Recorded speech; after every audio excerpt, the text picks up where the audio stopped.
He thought it was some fucking extraterrestrial shit. He really thought it was extraterrestrial once I actually showed him what it was. Dude, I ask it shit all the fucking time. But the fact that you can run through whole pods through it is fucking nutty. Bro, the fact that it will break down. It's crazy. The fact that it'll break down like whole verses of mine and be almost dead on 97% accurate. Yeah. The only thing that it doesn't catch sometimes are like the double entendres or, you know, certain metaphors. Or well, there's a certain amount of humanity. It's not going to be able to. Yeah. Yeah. But it's pretty literal. It's fucking impressive, bro.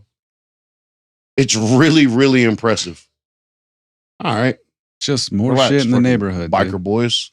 It's as soon as the weather gets nice, people just start taking all their bullshit fucking motorcycles out of the shed. And it's wet outside. That's like on old gas, no oil change from last fucking fall. Just send it. Do you remember the movie Biker Boys with Lawrence Fishburne in it? Nope. What? No. And Mos Def did this fucking song on there on the soundtrack. This sounds like an early 2000s movie. Oh yeah, you know it is. You know it is, bro. It was okay, but the Biker Boys, bro. You gotta look it up. There was a song that Mos Def did on the soundtrack. It's called California with a K. Oh my god, it's so good, bro.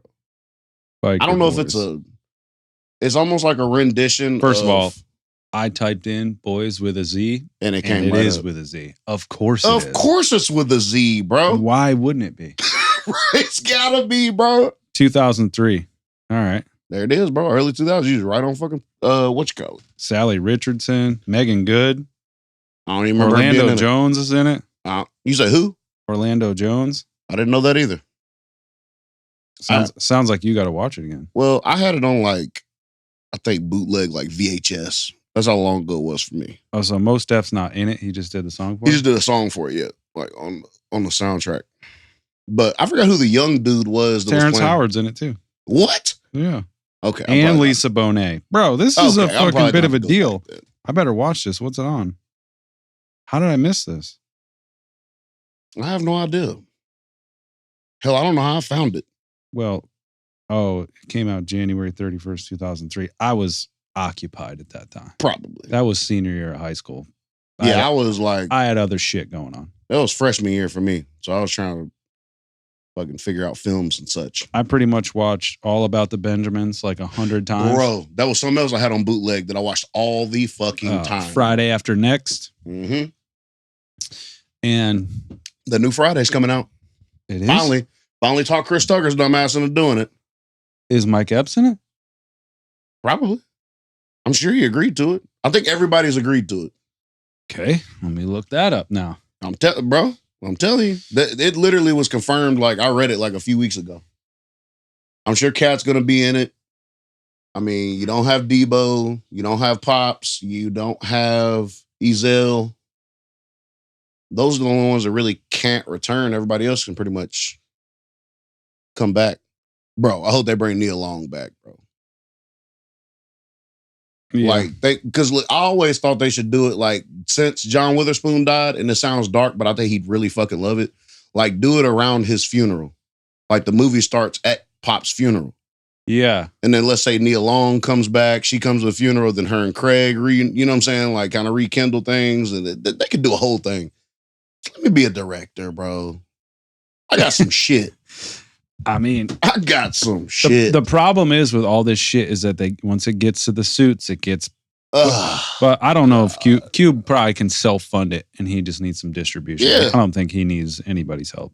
No, not at this point. No, he's good, and I think most people, for the most part, most people would probably not require as much money because it's Cube, and I mean, he helped a lot of them get on back then. And it would do really well. Bro, that's something you go to the fucking theaters to see. Yep. Imagine the crowds. Yeah. Of last Because our Friday. generation's going to be like, we're going to see this. Bro, I remember going to see Barbershop when it first came out in the theaters. Yeah. It was a fucking party. Bro. People were fucking. It was crazy. And it was in like the Hickory Hollow theaters. Oh. The one that they've pretty much shut down because the shootouts was out. Yeah. Twisted. Bro. It was fucking crazy. Did you just see it? What? When you looked it up, did you see it just then? Yeah. Yeah, they got approved. Yes. Didn't say anything about the cast, but yeah, I think it's gonna be nice. Cat will have to be in it again though. But yeah, everybody else is pretty much. I mean, I don't know, dude. With all the Hollywood shit, he might be like, look.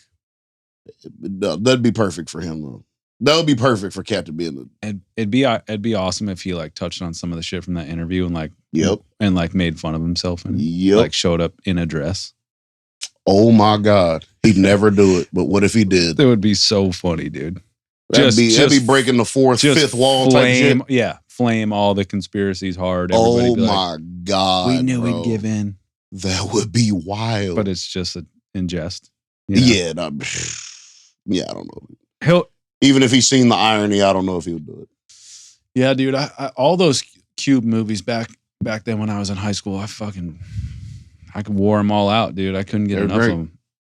Excellent. I think I only seen that XXX when he did once. Yeah. You remember? Yeah. It's called State of the Union or State of the something. All About the Benjamins was fucking sick. Bro, Mike Epps. Fucking Eva Mendes. Yeah. Yeah. All right, so listen. That Minute bullshit you sent me. Yeah. If that's true, which it sounds like it is, because that's... So they're saying he was 45, 50 when he was in the NBA. They're saying he was at least 40 years old when he first got in the NBA. And that's coming from his the recruiter that went over and they there. Lied about his age. Or they just didn't know it, or whatever the case is. Pretty much, they just picked a number and was just like, yeah, he's this age. I mean, hell, he didn't look old. Wasn't he in The Air Up There? Remember that movie when we were kids? Was he? I don't think that was him. I got to look it up. Like, I don't think. But he was, I just remember being a kid and being like, that's a fucking monster human. Like, I just remember I had a card of him and I was like, why is this dude so thin? It was the thinnest person I've probably ever seen. Well, yeah. I mean, he looked like he'd snap in half at any moment. Like we think Wemby looks thin. Nah, bro. Minute, his shoulders were like slender. Everything was. How long was he in the NBA? 10 years, probably. Bro, if this motherfucker was 55 out here playing, we probably look LeBron a little different, bro. So it says that he died at 47 years old. What? In 2010. No. But the dude saying he was 40 when he got in the league. So I mean, he was probably what 60? 60, 65. I mean, he was 7'7". That's fucking crazy. Remember that game he had like 15 blocks? Yes, bro. There was that one game he had like 5 blocks back to back to back, like on the same possession. Yeah. I remember seeing the previews for it. Or the highlights of it. I think he was in. Who was in The Air Up There, dude? I don't fucking know. Might just been some regular dude. You remember that movie though? Yes, I remember it. I don't know if I ever actually seen it, but I remember seeing the previews of it. No, it wasn't him. Okay. Kevin Bacon. I forget who the dude was. All I know is, bro, best 90s basketball. Well, I can't say that because there's Elo Mutombo. Is that what? Did Kembe's brother, dude?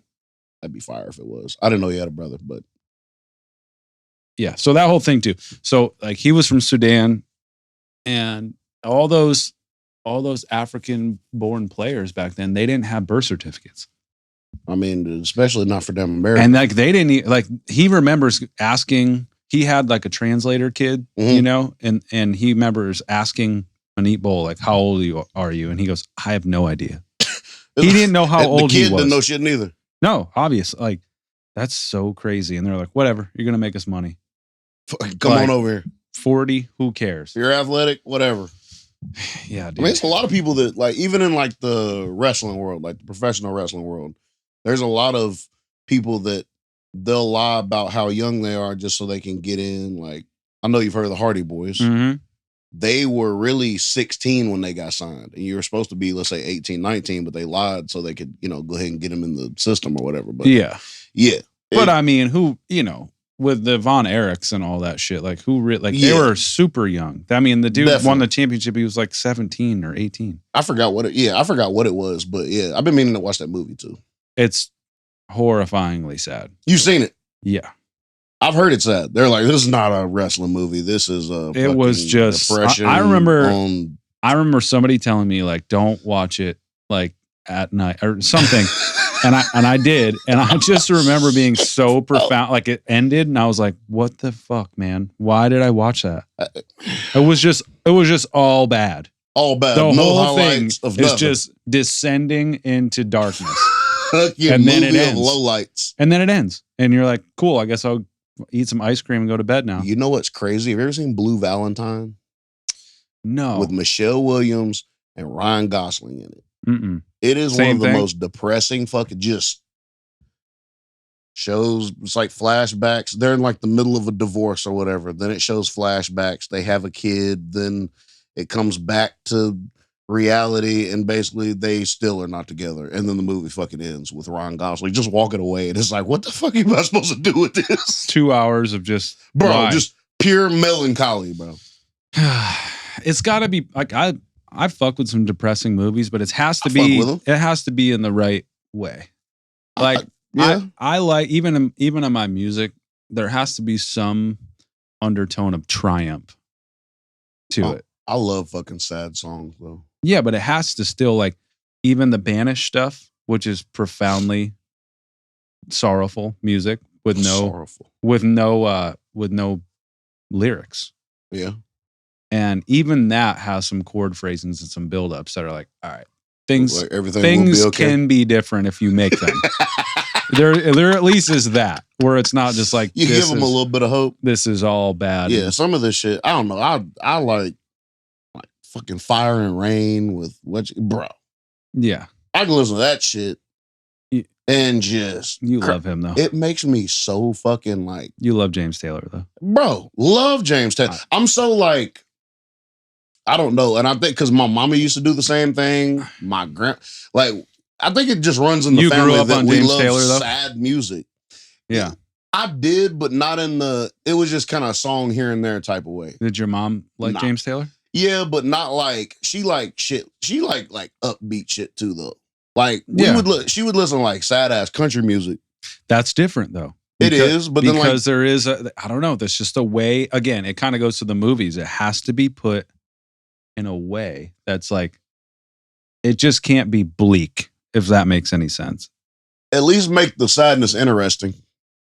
Yeah. That's what you got to do. That's what it is. You got to make it interesting. A little bit of dark humor. So that's you're like, even in bad times, there's some funny shit that you can laugh at. I laugh at, of course, wild shit all the time just because. Yeah, I think that's the key. It's like there needs to be a little humor to it so that you're like, oh, this isn't all that serious. This whole facade of life is just a game. You laugh through. There was the Marlon Wayans quote, and I had never heard it before. I posted it on my story a couple days ago. I saw it. I liked it. I can't remember the whole thing. It was like what his mom said, and it was like basically if you can laugh through hard times, then basically laughing through hard times is what's going to get you through this life, basically. Yeah.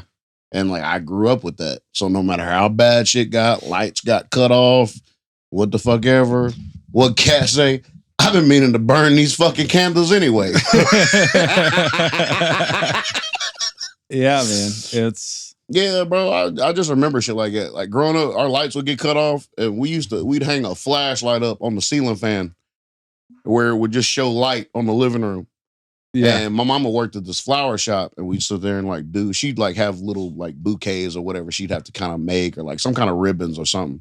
And we'd sit under the little light and just do them like in the fucking dark. And we'd be fucking laughing. Like, get shit done. Yeah, bro. What else are you gonna do? Sit there? You sit there and fucking be sad, sit there and feel sorry for yourself and shit. That's not gonna get anybody anywhere. It's the perspective, man. Yeah. You know, it's okay to sit in the shit for sure. Because that's where all the learning happens. Yeah. And this is me from my perspective. But, you know, you've known me from being like a highly anxious person to trying to evolve into being like all right. Like, if people heard you talk, they'd never think you were as fucking anxious as you are.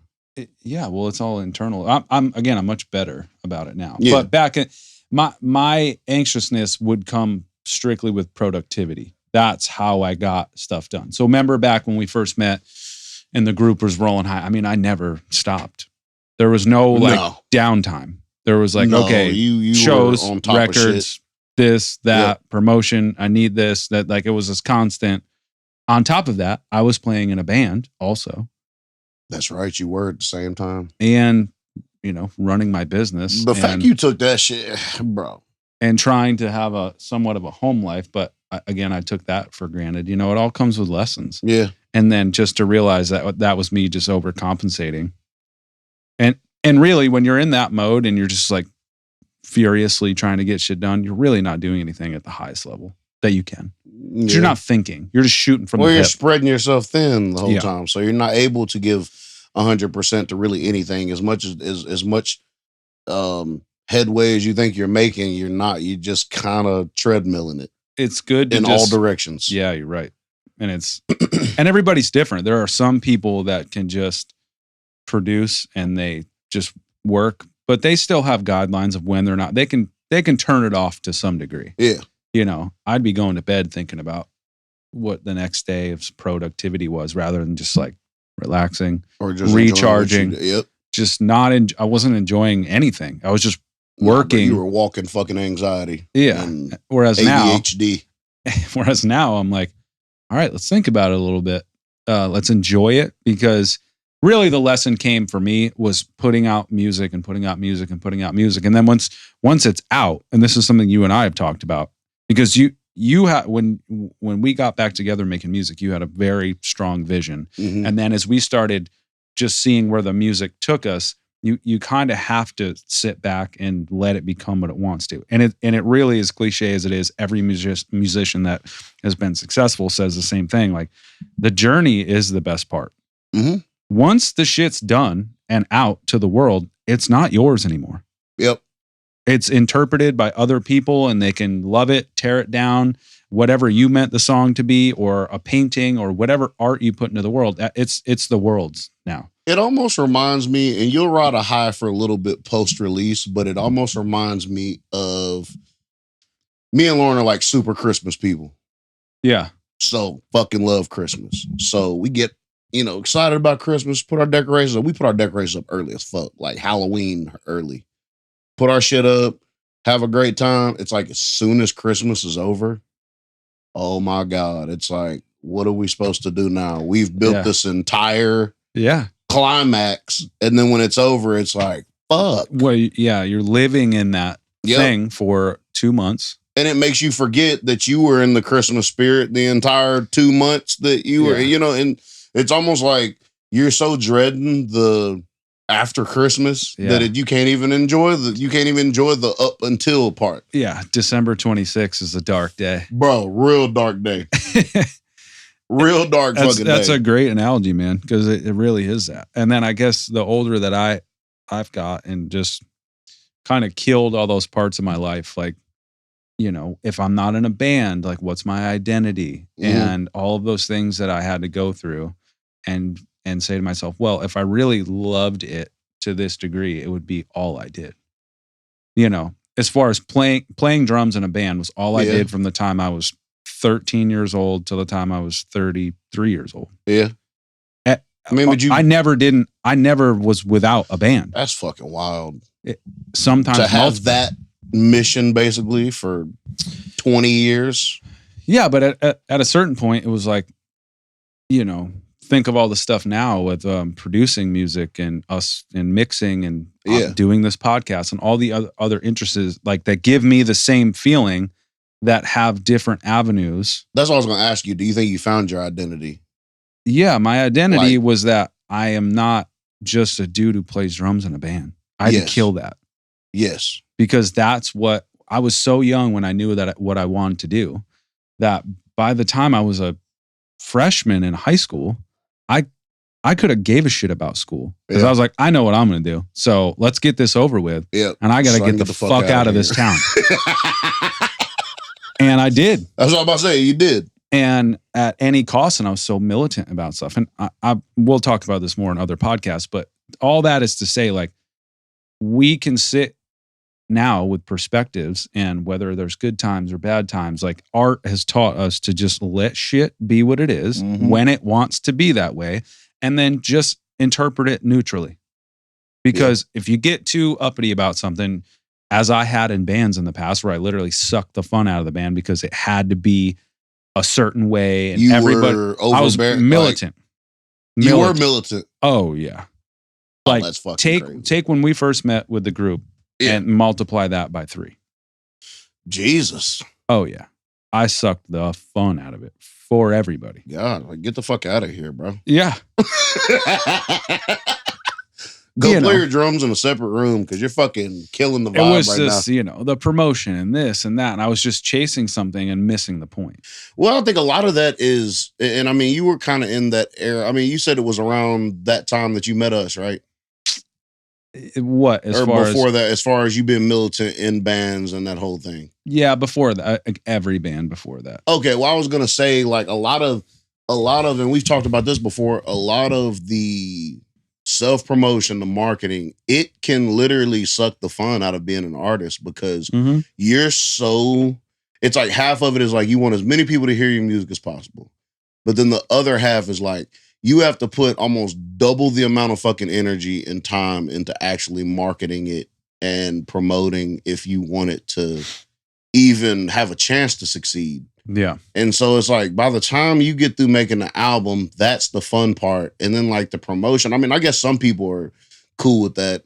It just takes the fucking energy out of everything. It almost takes the fun out of it. I mean, I guess depending on what you want out of it. That's why I kind of had came to the conclusion, like, you know what? I don't want to be on, I don't have the need to be famous like that. Like, for a while it was. These days, I don't think anybody really wants to be famous. I don't think they know what comes with that. No. It's so, but again, the goal is, and I was guilty of this when I was younger, is like, it's okay to be driven.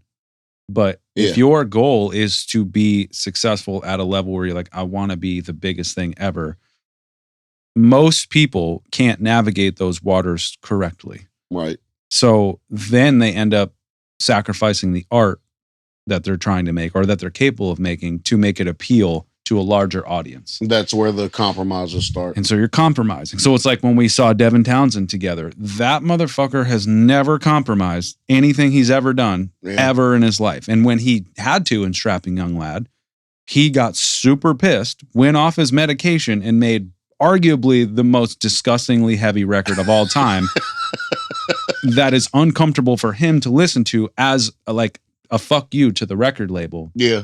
And then left the band after the deal was done. The record after that, The New Black, was the last record on their contract. And then from there, that dude's been making show tunes and death metal records and fucking whatever the fuck he wants ambient to make. Soundscapes and everything in between. I mean, that's kind of the point that we're at now. Not on that scale or nothing, but as far as from the creative side of things, it's like, not that I really ever, like, since the whole solo thing, there's never been a time where I've been like, let's try to make this the commercial single. No, you're quite the opposite with that. Yeah, I mean, because things come naturally. Like, as far as you're going to find the hit if you just put your head down and just make shit.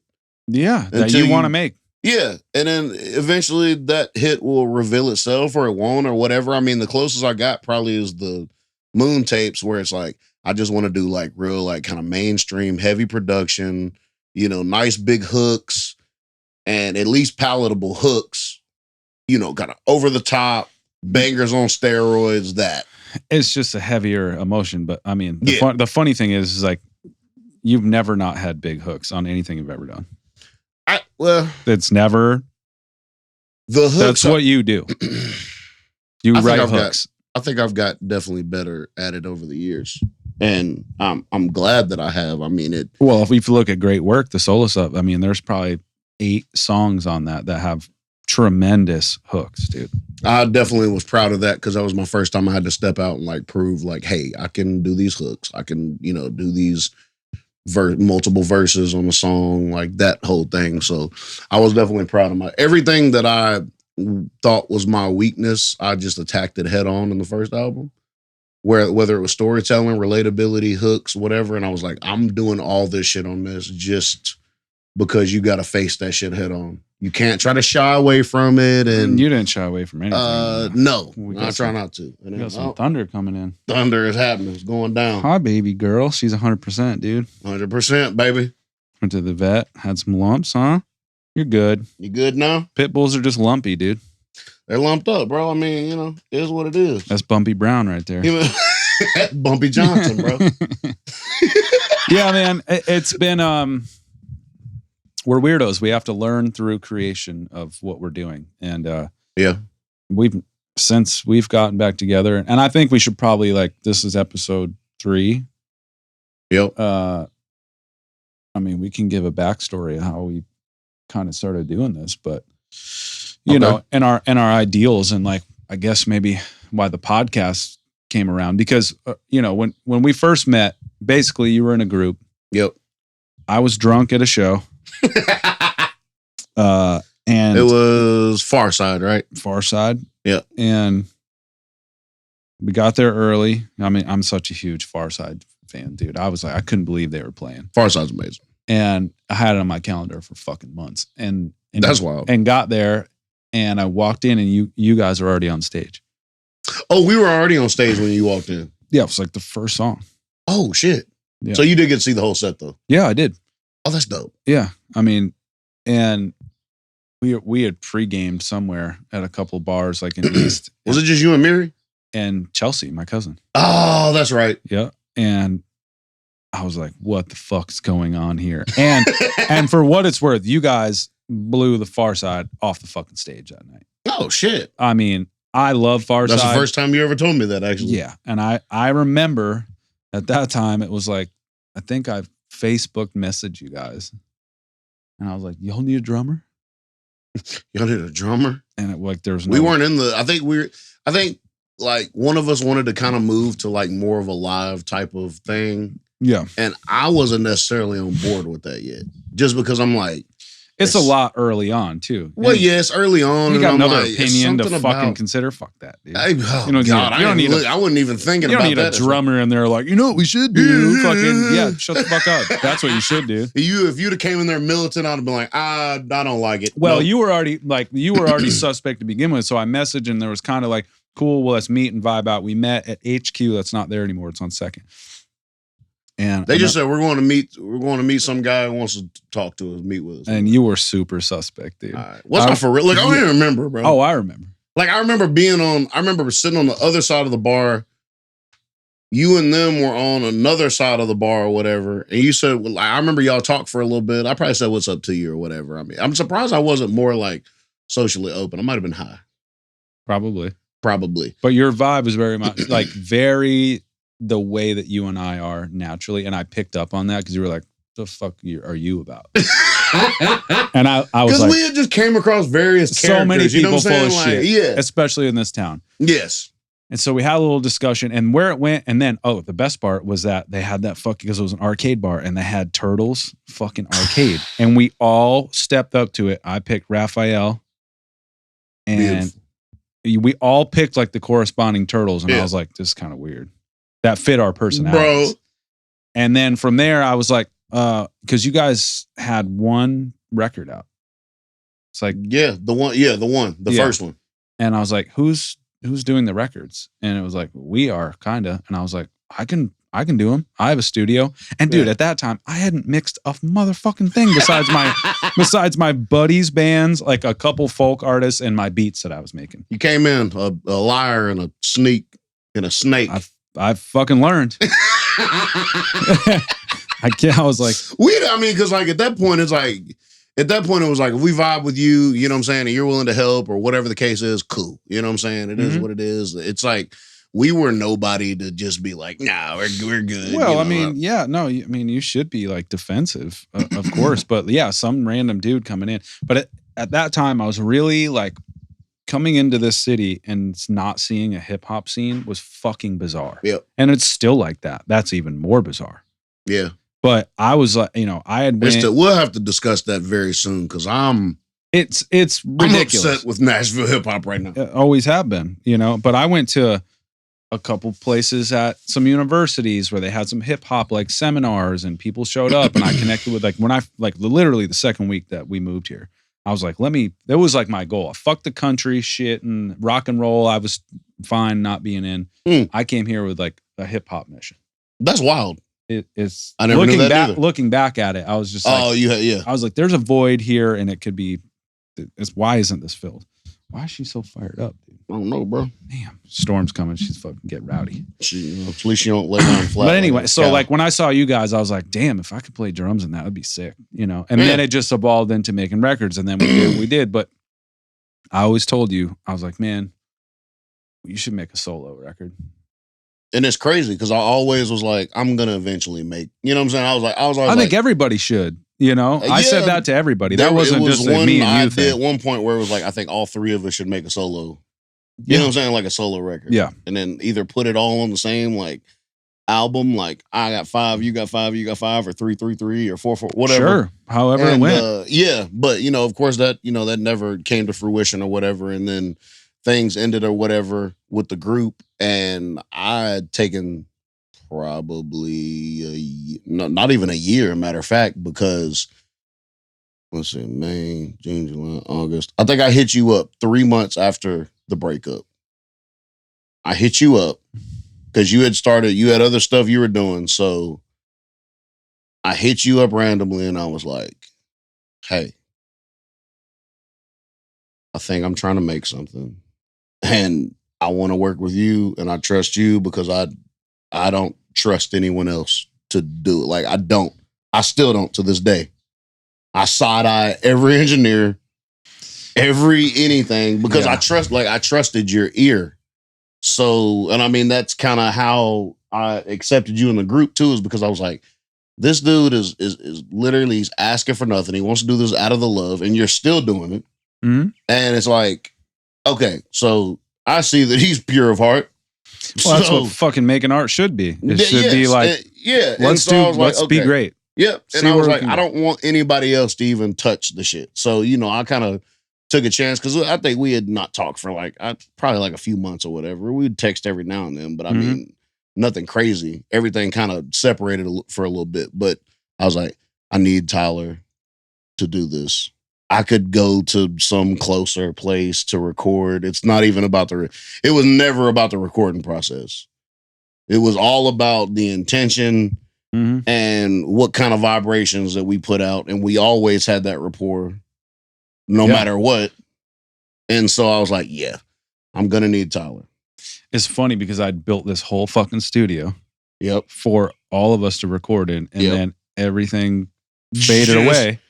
And it just so happens that like, I always knew, that it was going to be something. And now we spend all our fucking time in here. And 2 albums and 2 mixtapes later. Yeah. And another record on the way. Always.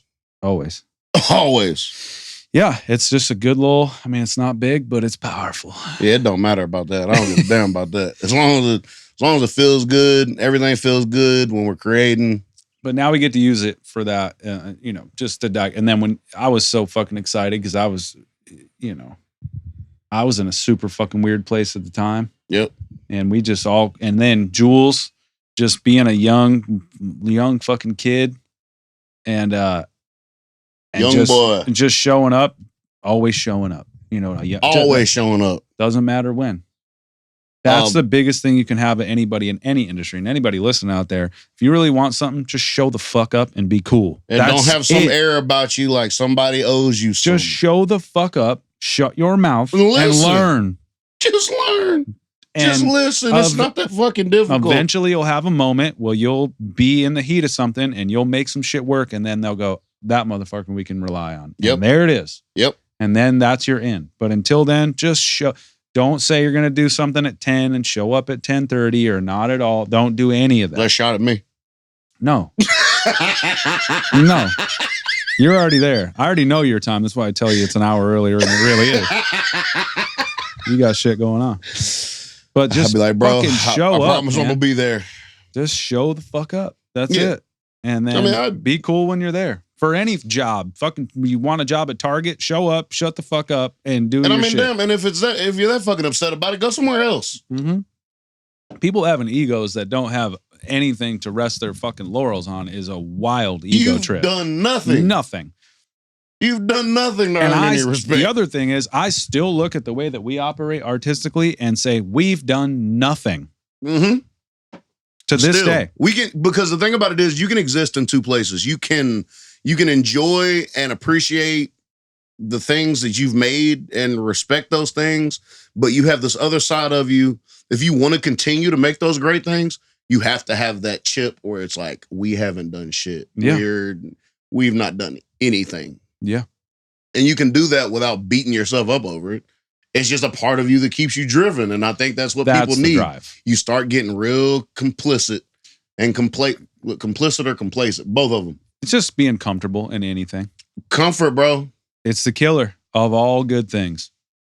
I said it at what song was it? Circle of Light. When I was talking to my son.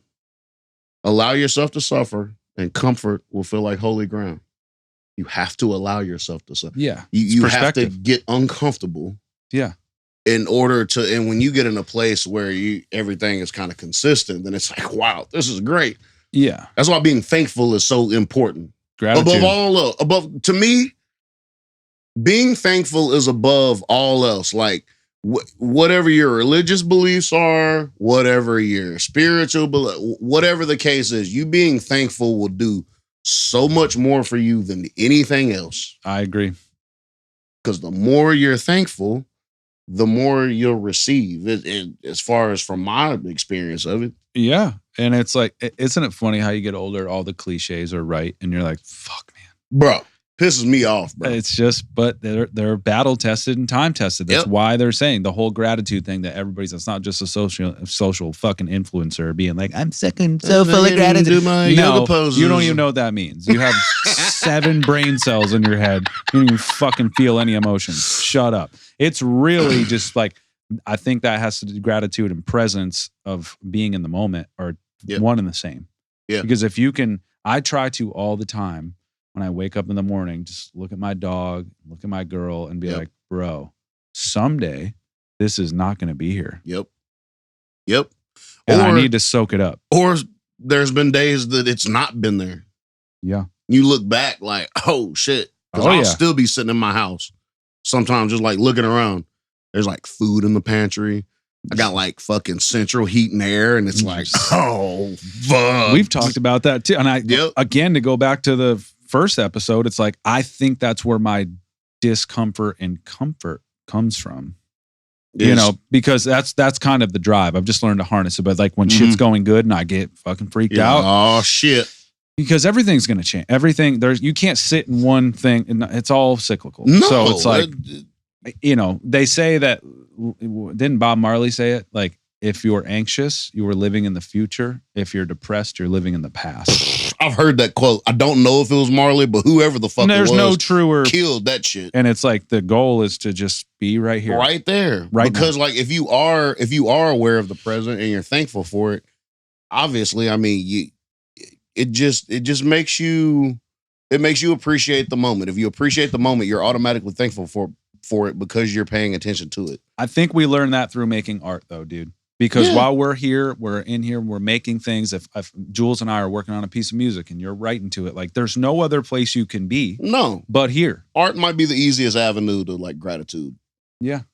Maybe. And then when shit happens for you in any capacity, I've always said if one person gives a fuck about the music that I put out, or one kid wants to play drums because he saw me play, I've done my job for my lifetime. Exactly. There's nothing else that you need. Like I don't have any, like I said, like I don't have any. Now, if for whatever reason, I became famous by some fucking miracle, cool. I'll handle it. Whatever. I've handled every fucking thing else. I'm not worried about it.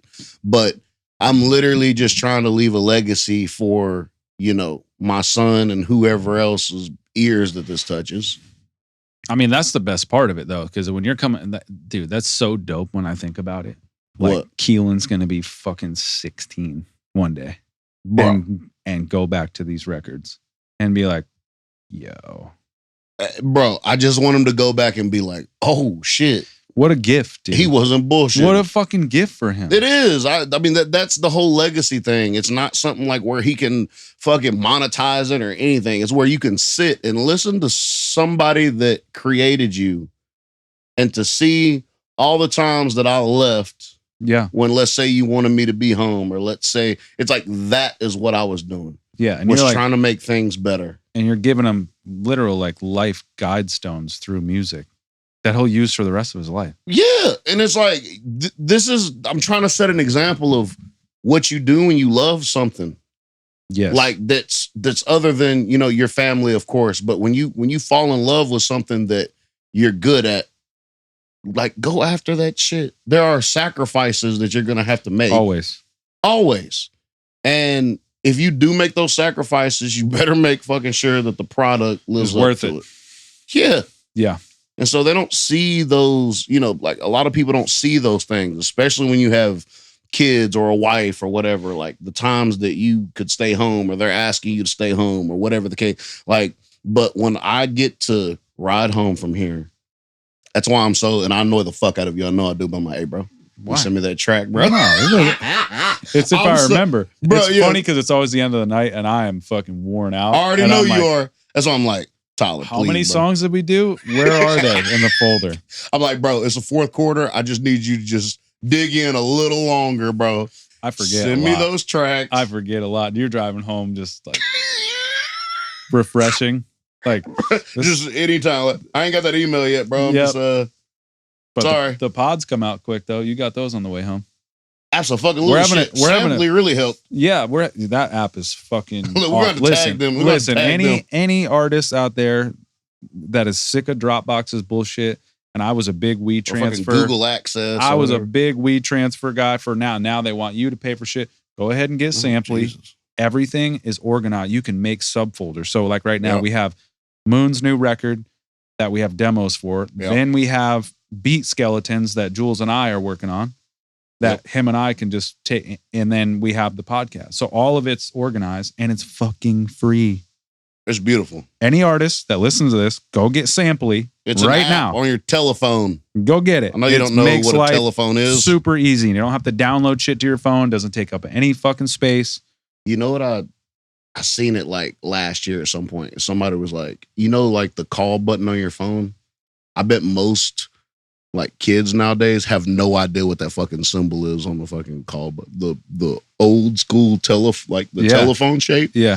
I mean, they have no idea what the fuck that actually is. They just know they hit it. They just know they hit it. They know the green button. That's all they know. Yeah, green, red. That's it. That's crazy. Yeah, bro. Damn, It's a damn rotary phone silhouette. Dude, it's going crazy out here. It's dumping. Look, out we might have some post-production to do. That'd be fine. Look at that. Oh, so man. quiet. Oh, that breeze feels good. I know. You want me to open back up for you? Nah, bro, don't worry about it. I'll open it back up if I start dying.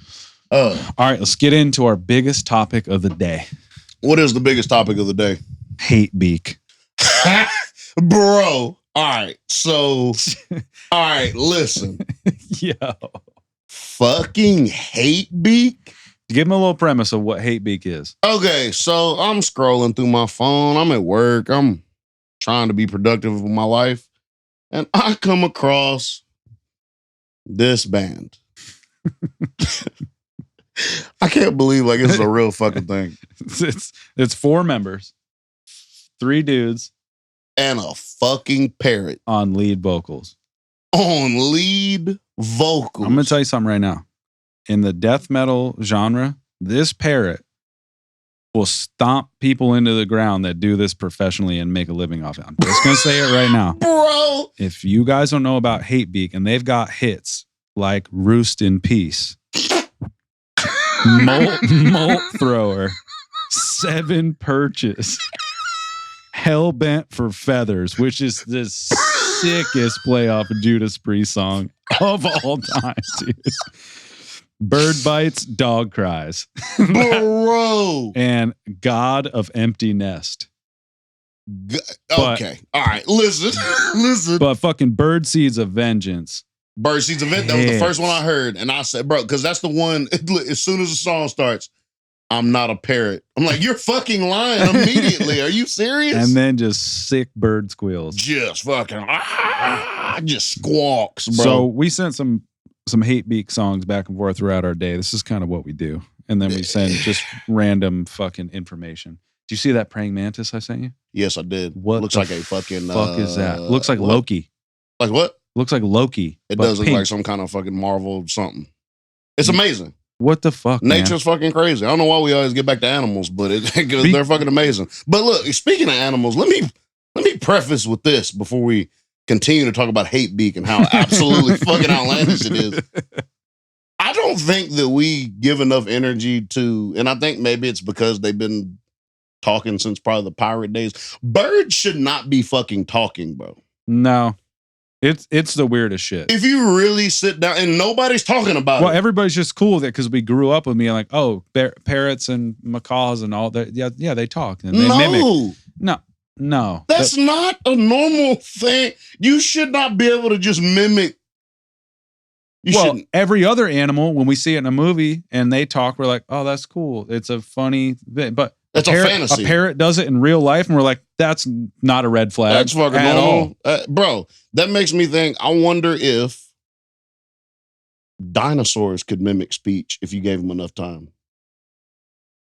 That's good. That's a good thing to look up. I've never even thought about it until just now, where it's like, I mean, they're descendants. I mean, I don't know if their fucking human speech element evolved, but it's wild that they can. What was their community? So you got one giant fucking bird just in the woods, just fucking just mimicking another creature's call, or just calling you as a fucking human.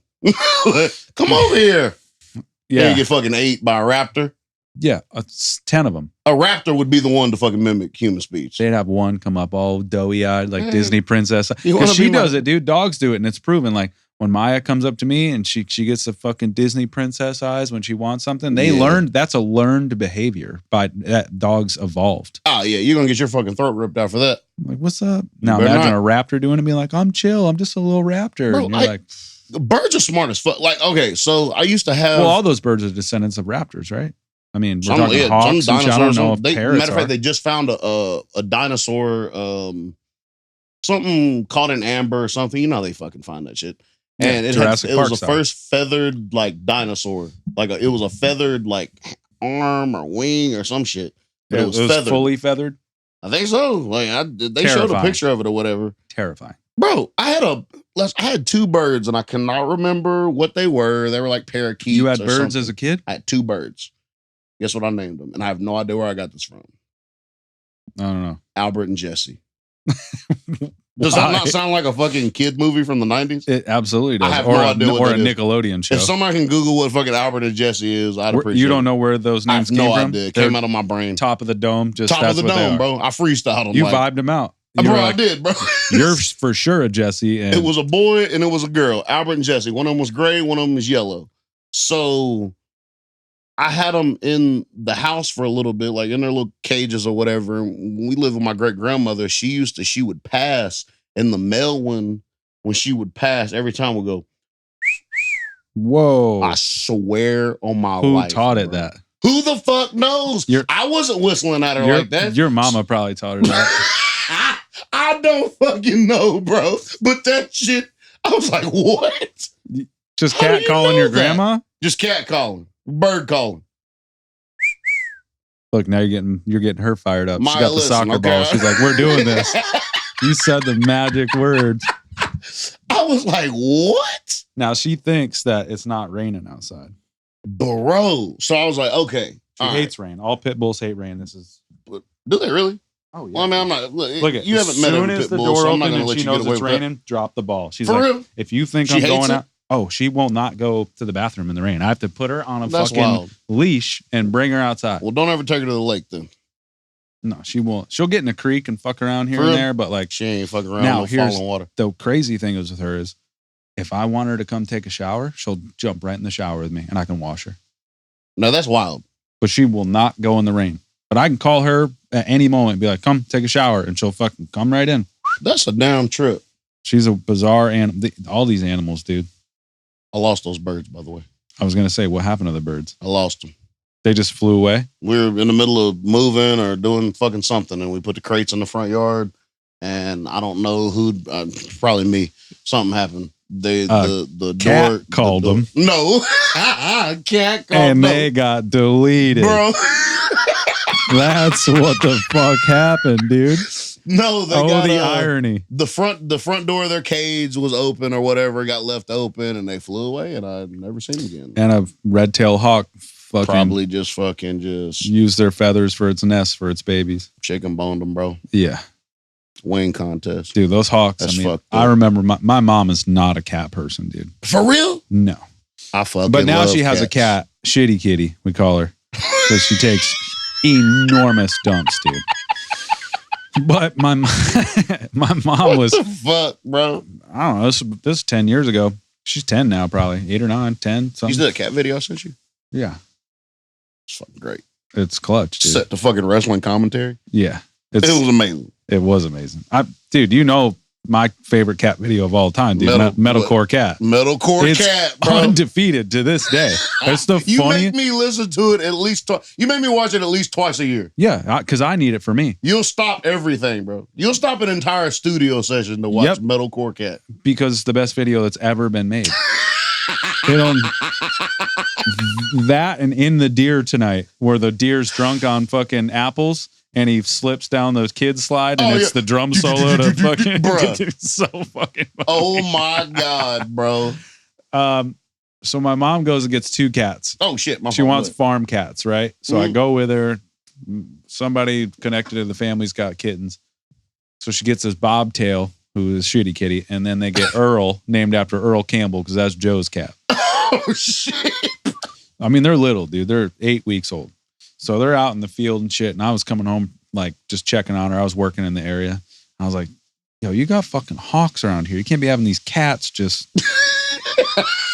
walking around. You know, my mom's in the garden. The kittens are all around her. And she's like, fucking, I think I'm getting used to cats. I don't know. She's still sketchy about it. Yeah, because she just wanted them to get rid of vermin and shit, you know, on her property. She's got 50 acres, you know what I mean? So anyway, mice were getting in all the gardens. She gets her mind's like, cats kill shit. I'm going to get 2 cats. You got to get cats, bro. I showed up one day and I hear that fucking red tail. And I was like, oh my God. Hey man, there's a hawk around. My mom gets on the mower. Sure as shit, dude. Next day, probably later that night, she's like, I can't find Earl. I was like, I'll tell you where Earl is. Earl's in the fucking nest somewhere where fucking Earl is. Earl got picked up very quickly. And then she was like, oh, fuck. Because she's used to having dogs. Dogs just fucking... whatever. They're fine. You know what I mean? When you got little baby kittens, man, that fucking thing, as soon as she turned her back or got just far enough in the mower, fucking bye. Jesus Christ. Operation Condor, so bro. we always said, because Shitty Kitty is a murderous bitch, dude. She drags everything through the house. And I think she saw Earl die. And it's like, made her heart cold, never again, dude. Never again. I will train myself. She kills everything. Bro, I told you about that cat that we had one time. We called her Riri. And I'll let you read between the lines of what that means.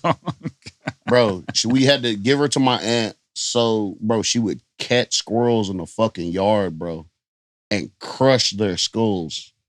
You could hear her crush the squirrel skulls, bro. This cat was a fucking maniac, bro. And then just leave them? Like ultimate predator. I don't even fucking know. That's so much pressure to crush a fucking squirrel skull. Oh, just crush their shit, bro. Yeah. She'd attack dogs. She didn't give a fuck. Yeah. She's from the streets, dude. Crash out queen, bro. Yeah. She was a fucking, So. And then just leave the body? Probably. To let motherfuckers know, like, hey. Maybe eat the brain a little bit. This is my canvas that I just painted. You come over here and be a part of this shit if you want to. Speaking of old man Gandalf, your boy's been fucking sleeping over in the Rose of Sharon. That's where he chills now. Who the fuck is that? What, over there? Your cat. Yeah. It's right at the edge of the yard. For real? He just loves being under every day he's there. He's just chilling. I wonder if he's there now. I mean, it's raining. He's probably either under that or he went to his actual home. He's not. I know where he lives. He does not spend any time there. He's under the. You know where he actually lives? Yeah, he lives across the street. But they got a fucking gang of dogs over there, which I assume he grew up with because he's not scared of her at all. That's wild too. He is not threatened by her, and he fucking should be. Yes, she's not the one. should. Although because he sleeps on my front stoop when it's like this, he might be there now, and I'll leave the door open and just let her acclimate to him, and she doesn't react to him anymore. But the other day, I made some toast with some butter on it. I don't know if cats can have butter and toast, but he ate that shit. Hey, a motherfucker named Gandalf can, I'll tell you that. And I gave him some water, and now he's just fucking hanging, bro. He's the coolest cat, bro. Should have gave him a damn magic wand, told him to get out of here. He's just fucking stoic with the beard. He's so fucking graceful looking, bro. Motherfucker looks like a mystic. He is. He's a shaman. That cat's 37 years old. Has to be. Maybe 3,700 years old. I mean, who knows? Bro, that might be a damn warlock. My worry is that he's like kind of getting away from his house and hanging out into the shrubberies because he's sick or something. That's what I don't. Oh, because they kind of do go off. They usually go off deeper than that, though. They usually ain't gonna fuck with people. I know they're there's gonna no fucking woods around here like that. Well, yeah, but I mean, they'll just fucking travel. That's true. Cats don't give a fuck. Cats will go 200 miles and gone. Just leave. Like they're assholes sometimes. That's how I want to die, dude. Just walk away. I was talking the other night with Miri, like how I just want to fucking go somewhere and just go into the woods and nobody has to deal with me. Sit up against a tree, fucking just have a good time. Nobody's got to deal with fucking my body. None of that shit, dude. We got pretty dark pretty quick, but you know what I mean? Bro, it is what it is, though. Like, everybody's going to have to deal with it. And yes, if you had the fucking option, I actually was thinking about something earlier. You know what? Look, we're not going to continue going down the death. We'll have episodes for that. That is crazy, though. But what was I thinking about today? I meant to text you. Oh, I seen this dude in a bird costume, right? Yeah. He was holding a sign. It was hot. And I'm like, first of all, how you apply for that job? Oh, you saw him when you're driving today. Yeah. Oh, okay. You know, they fucking hold up signs pointing towards whatever they work for. Yeah. But I'm like, first of all, you think about how fucking miserable that is, bro. Yeah, it's like really, really miserable. Of all the jobs to do. Bro, you that's what you landed on? I don't know what the hours are. I don't know what the pay is. Not good. Bro, you're out there in the weather for real. Mm-hmm. Hot, bro. Under mega layers. Dude, why don't we get the homeless people in Nashville to do those jobs? They're entertaining as fuck. They're standing on the side of the road anyway. Juggle. There's a dude that juggles on the corner. Give them some money. Let them go to Liberty Tax and spin the fucking thing around. Dress up in the Statue of Liberty. Because they stand on the curb selling newspapers and shit anyway. Yeah, there's so many ways they could approach all that shit. Give somebody a sense of purpose and a couple bucks, man, and might change them. What's really being an asshole is what California did, where they put like spikes where all the homeless people would lay, like on the benches and stuff. Did you never hear about that? It sounds like a very California thing to do. It was like a couple years ago. In the areas that like can't have homeless people. It was like a couple years ago, like all the flat surfaces in certain areas, they put spikes there so the homeless people couldn't sleep on them. That's fucked up. Bro, I was very Why don't you just fucking try to address the problem instead of sending everybody to Skid Row and expecting it's literally fucking hell on earth for however many blocks it is in the middle of the city. Joe got lost there that one time. That's a Joe thing. When you told me that story, I was like, Joe on a walkabout. Now, I've had plenty of drunken walkabouts in my day, but in downtown Los Angeles. And then that motherfucker ended up at a Denny's falling asleep at the table. And still found his way back to our hotel. He's got a nose on him, dude. Bro, everybody was worried. I was like, let me tell you something. Yeah, but in that city, I would have been worried. I wasn't worried. Joe's a survivor. He finds his way. He does. He always finds his way. He's good to go. He's a bloodhound, dude. Hey, bro. He had a great. I was not worried at all. I went right to sleep. Of course. And he walked in at like 4 in the fucking morning in the room. I don't know how he found the room. I don't know how he remembered the room. The hotel. Phone was dead. Huh? His phone was dead for sure. Nothing. Unless he charged it at Denny's. I fucking doubt it. I don't know if he even ate at Denny's, if I'm being honest. That motherfucker might not have made it to the eggs and bacon. Grand Slams. Grand Slams. They're like, what, sir? Just give me some syrup. Just give me the syrup. I'll be fine. Bro, this motherfucker, bro. Oh my God, We bro. should call him and fucking We should have bro. him rehash the fucking walkabout in Los Angeles story. Oh my God, yes. I couldn't imagine that. Honestly, I'd probably just like find somewhere to just sit and just be there. Collect yourself until time Absolutely. went by. I'm gonna fucking fall asleep. I'll curl up wherever. I know. I'll shut my body down for a few hours. Yeah. I'll wake up, recollect it. I'll be fine. I've seen it so many times. I'll be fine. I can't just pass out anywhere, dude. What? I can't pass out I gotta be. You gotta be somewhere in comfort. Well, I gotta be like in my own space.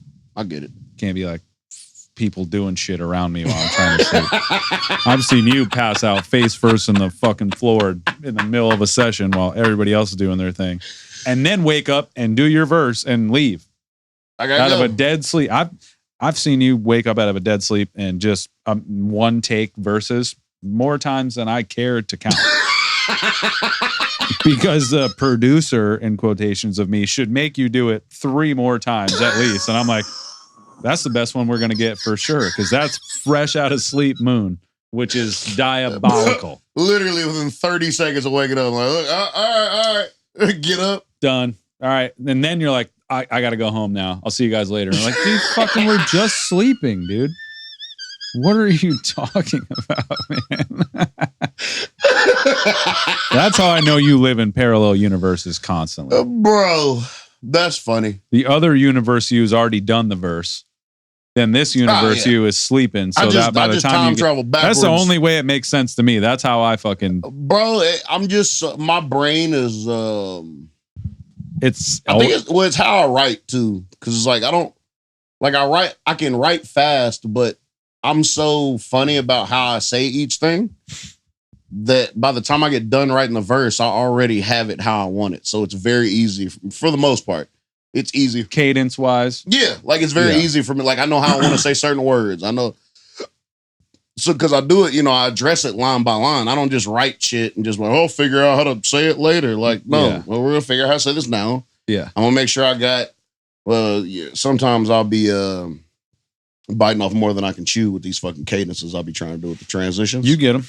Oh, I get them. But as far as like sometimes, because I never really rap my shit out loud after I write it. Right. The only time I rap it out loud is when I get up there. Which is insane. Well, I have it up here. Like I don't need to. Yeah. Well, at this point, if you were a younger artist, that would be like unheard of. They used to get so fucking mad at me for doing that. Of course. Because everybody was like, that's not something that. What you got, really? What you got? You gonna let us in? No. Nothing. I haven't even wrote my verse yet. I don't have anything. Just I remember we were. You'll hear it when you hear it. I remember we were at that fucking big session downtown at Music Row, and I was so hungover, and so were you. Oh, I was cooked. Was that when I fucking went and vomited in the bathroom and came back? Yeah. It had to have been, because that was the only time I was crazy hungover, bro. And then we ordered like chicken afterwards or something. Yeah, you went to McDougal's. Yep. But I think we stopped at the gas station. We got fucking just hair of the dog. Probably. But the reason I'm saying that is you hadn't written shit until showed up hungover, puking. We're on a SSL console fucking for free. And then you just rip a 16 off the top of your dome in an hour while everything else is going on. Oh, yeah. And everything was fine. And I remember the vibe in the room was like, you motherfucker, dude. How did you hate it? Yeah. I knew. Because you were sitting to the left of me. I was at the console and you were just, I could see you going over it in your head. I was like, we'll be fine. I'm never going to give you any bullshit. Like, and that's not from an egotistical place. That's not an egotistical thing. That's me knowing that I care enough about something that it's going to be high quality, or I'm not even going to fucking write it down. Yeah. That's just what it is. Like, that is how my fucking brain works. I'm never just going to give you some half-ass whatever.